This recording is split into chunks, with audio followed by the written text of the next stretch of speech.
Dihya Kahina was a Berber warrior queen, religious and military leader who led indigenous resistance to Arab Islamic expansion in northwest Africa, the region then known as Numidia. She was born in the early 7th century and died around the end of the 7th century in modern-day Algeria. Disputed origins and religion. Her personal name is one of these variations: Dihya, Dihya, Dahya, Damya. Her title was cited by Arabic language sources as Al-Kahina. This was the nickname used by her Muslim opponents because of her reputed ability to foresee the future. She was born in the early 7th century. Dihya may have ruled as a Christian queen of the Berbers, but some Arab historians wrote that she was a Jewish sorcerer, and because of this fact she was able to defeat the Arab Islamic invaders who retreated to eastern Tripolitania. For 5 years she ruled the free Berber state from the Ouris Mountains to the oasis of Gadam, but the Arabs,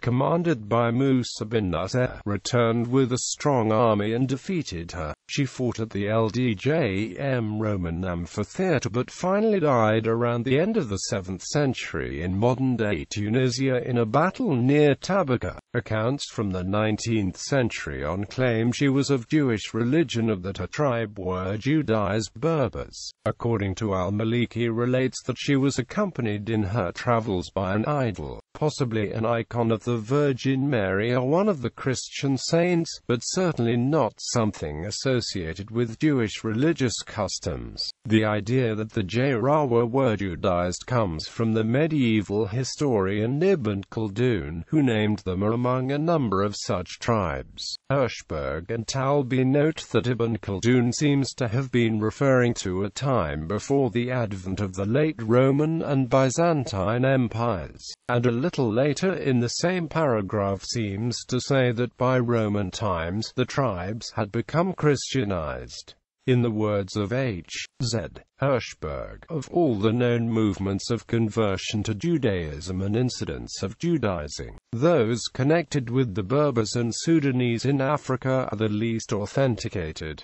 Whatever has been written on them is extremely questionable. Hirschberg further points out that in the oral legends of Algerian Jews, Kahina was depicted as an ogre and persecutor of Jews. Over 4 centuries after her death, Tunisian hagiographer al-Maliki seems to have been among the first to state she resided in the Ouris Mountains. Just 7 centuries after her death, the pilgrim Tijani was told she belonged to the Luwata tribe. When the later historian Ibn Khaldun came to write his account, he placed her with the Jarawa tribe. According to various Muslim sources, Al-Kahina was the daughter of Tabat or Samsamatia. These sources depend on tribal genealogies, which were generally concocted for political reasons during the 9th century. Ibn Khaldun records many legends about Dihya. A number of them refer to her long hair and great size, both legendary characteristics of sorcerers. She is also supposed to have had the gift of prophecy, and she had 3 sons, which is characteristic of witches in legends. Even the fact that 2 were her own and 1 was adopted was an alleged trait of sorcerers in tales. Another legend claims that in her youth, she had supposedly freed her people from a tyrant by agreeing to marry him and then murdering him on the wedding night. Virtually nothing else of her personal life is known.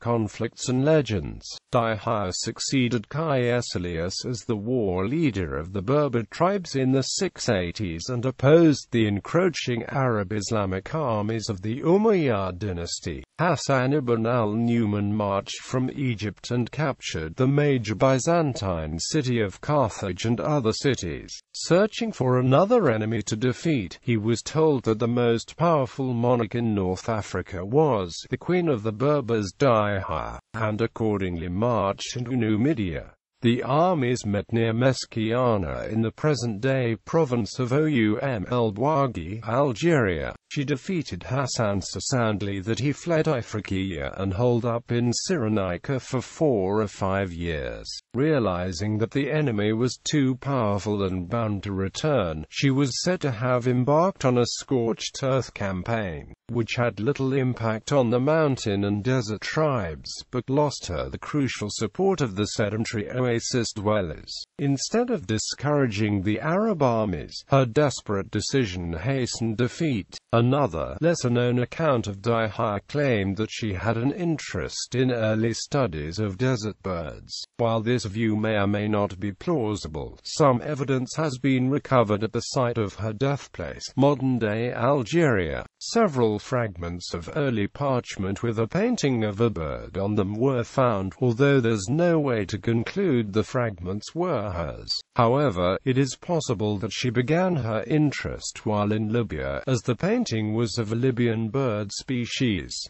Defeat and death. Hassan eventually returned and, aided by communications with the captured officer adopted by Dihya, defeated her at a locality about which there is some uncertainty. Before the battle, foreseeing the outcome, she sent her 2 biological sons over to the Arab Islamic army under the care of the adopted son, and Hassan is said to have given one of them charge of a section of his forces. According to some accounts, Dihya died fighting the invaders, sword in hand, a warrior's death. Other accounts say she committed suicide by swallowing poison rather than be taken by the enemy. This final act occurred in the 690s or 700s, with 703 AD given as the most likely year. In that year, she was, according to Ibn Khaldun, 127 years old.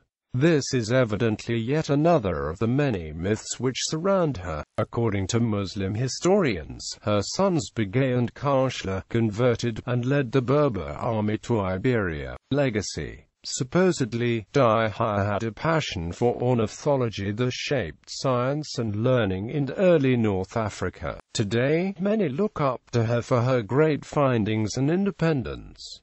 She shares the same homeland as the famous St. Augustine. In later centuries, Dihya's legend was used to bolster the claims of Berbers in Al-Andalus against Arab claims of ethnic supremacy. In the early modern age, she was used by French colonials, Berber nationalists, Arab nationalists, North African Jews, North African feminists, and Maghrebi nationalists alike for their own didactic purposes.